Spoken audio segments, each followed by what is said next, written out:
आज के इस महत्वपूर्ण विषय पर चर्चा में उपस्थित पंचनद शोध संस्थान के माननीय अध्यक्ष प्रोफेसर किशोर कुठियाला जी, पंचनद शोध संस्थान के पूर्व अध्यक्ष और हम सबके मार्गदर्शक डॉक्टर कृष्ण सिंह आर्य जी, आज इस संगोष्ठी में जिन्होंने इतना वैदुष्यपूर्ण और व्यवहारिक ज्ञान तनाव प्रबंधन पर जो हम सबको दिया, ऐसे बहन प्रमिला जी, पंचनद अध्ययन केंद्र रोहतक के सभी कार्यकर्ता बंधु एवं इस संगोष्ठी में उपस्थित सभी बंधु और भगिनी,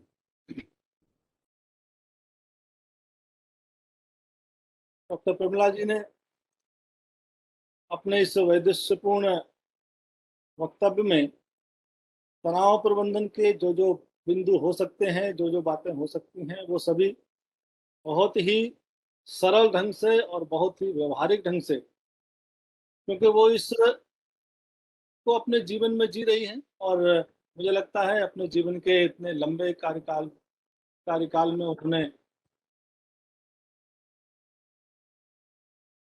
बहुत लोगों को इस प्रकार की शिक्षा भी दी है और शिक्षण के क्षेत्र में लंबे समय तक रही हैं, तो उन्होंने निश्चित रूप से इस तनाव प्रबंधन के साथ साथ और भी जो मनोवैज्ञानिक समस्याएं होती हैं, उन सब का समाधान उन्होंने अपने जीवन में किया होगा और किया भी है और अब भी कर रही हैं। तो ऐसे समग्र को लेकर के जिस प्रकार का तनाव प्रबंधन के संबंध में उन्होंने जो विचार रखे हैं, उसके बाद में कुछ कहना और कुछ बात रखना, ये ठीक भी नहीं है और उससे ज़्यादा कोई रख भी नहीं सकता। कम से कम मैं तो इस मामले में अनभिज्ञ हूँ कि मैं इस प्रकार के तनाव प्रबंधन के समय में संदर्भ में कुछ बात कह सकूं। ये बहुत महत्वपूर्ण विषय आज रोहतक केंद्र ने रखा और जो भय पिछले जो कोरोना की दूसरी लहर आई थी, उसके बाद से समाज में जो भय व्याप्त हुआ और वो दूसरी लहर का भय अभी समाप्त भी नहीं हुआ कि समाज में एक तीसरी प्रकार का भय जो प्रारंभ हो गया और उसके कारण से एक स्वाभाविक तनाव, चाहे वो बच्चों के मध्य हो, चाहे वो अभिभावकों के बीच में हो, चाहे वो समाज के किसी वर्ग के बीच में हो, तो निश्चित रूप से वो एक समाज में एक डरावना वातावरण बना रहा है।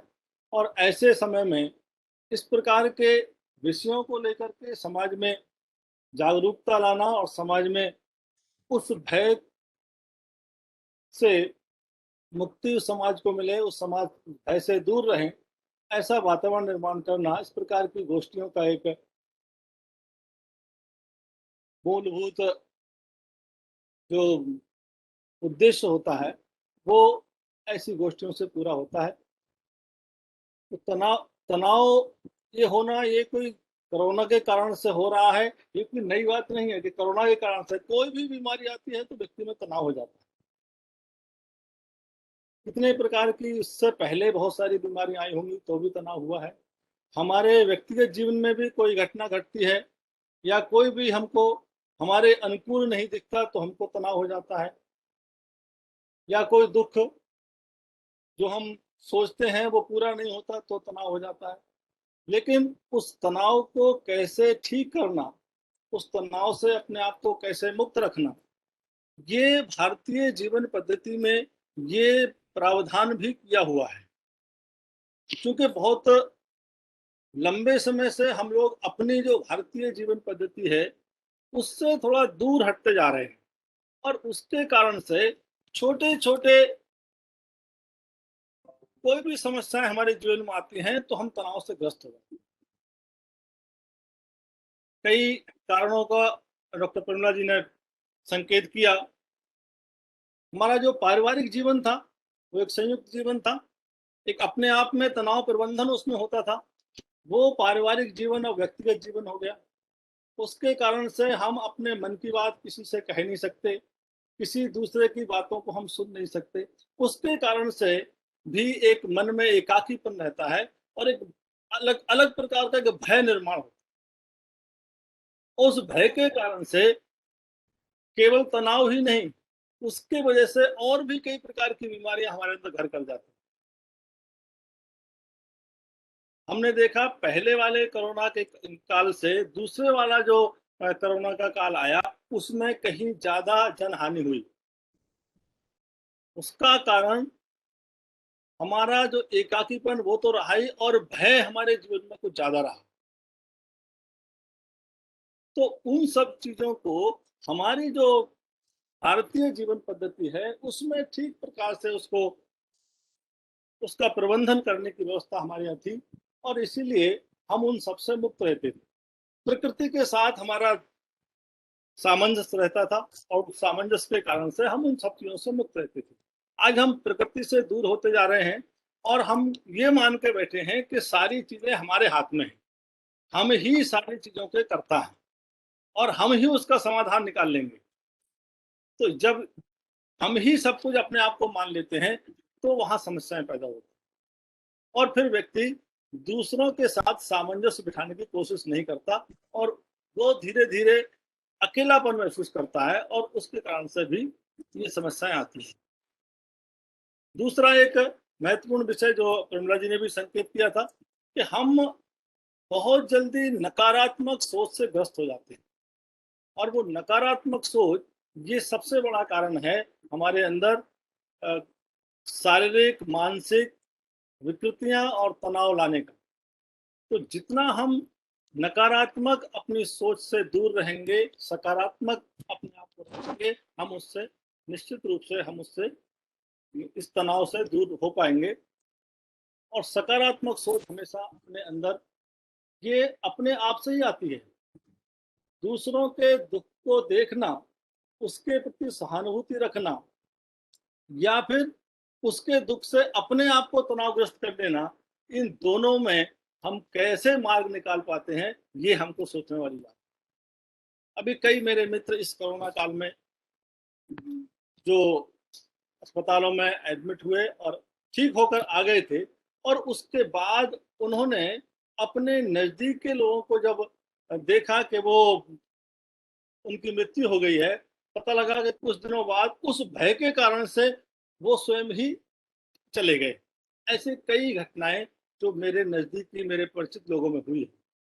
तो ये जो भय है, ये भय हमारे अंदर से एक सकारात्मक सोच हमारे अंदर आएगी तो निकलेगा। सुखी इस दुनिया में कौन है? ये सुख की जो कल्पना है, इस सुख की कल्पना सबकी अलग अलग हो सकती है। लेकिन भगवान कृष्ण ने से जब किसी ने पूछा, अर्जुन ने पूछा कि भाई सुखी व्यक्ति कौन है, तो उन्होंने एक जवाब दिया कि सुखी व्यक्ति की परिभाषा, हो सकता है सब लोग अलग अलग, कोई धनवान को सुखी मानता हो, कोई शरीर स्वस्थ है जिसका उसको सुखी मानता हो, कोई जिसके आसपास बहुत जिसका बड़ा यश है उसको सुख मानता हो। लेकिन कृष्ण ने भगवान कृष्ण ने गीता में एक बहुत अच्छी बात कही। उन्होंने कहा, जो व्यक्ति काम और क्रोध से उत्पन्न वेग को सह लेता है, सहन कर लेता है, वही व्यक्ति सुखी है। और जो कामनाएं हैं, जो इच्छाएं हैं, या इच्छाओं की पूर्ति न होने पर जो क्रोध आता है, ये सबसे बड़ा दुख का कारण है। तो उन्होंने कहा, शक्नोति है यह सोढ़ुम प्राक शरीर विमोक्षणात् काम क्रोध उद्भवम वेगम सह युक्त सह सुखी नरा। वह व्यक्ति जो इस काम और क्रोध के वेग को सह लेता है, बस में कर लेता है, वह व्यक्ति सुखी है। और इस काम और क्रोध के वेग को जो बस में कर लेगा, वो निश्चित रूप से एक सकारात्मक सोच अपने अंदर लाएगा, और सकारात्मक सोच जिसके अंदर आएगी, वो निश्चित रूप से इस प्रकार की जो समस्याएं आती हैं, इस प्रकार के जो छोटे छोटे कारणों से जो तनाव हो जाता है, उन तनावों से वो मुक्त रह सकता है।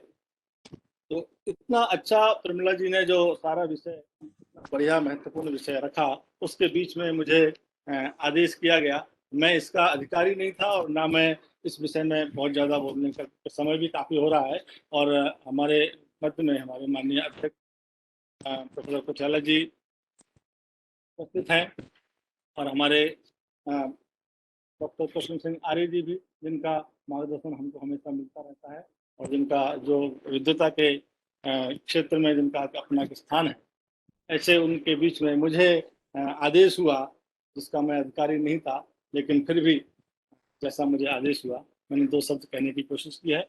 हमारा अपना सोच सकारात्मक रहे और हम हमेशा जितना हम नकारात्मक चीज़ों से अपने आप को दूर रखेंगे, उतने ही सुखी रहेंगे। बहुत धन्यवाद इतना सुंदर विषय रखने के लिए। पंचनद अध्ययन केंद्र रोहतक के सभी कार्यकर्ता बंधुओं को बहुत बहुत साधुवाद, बहुत बहुत धन्यवाद।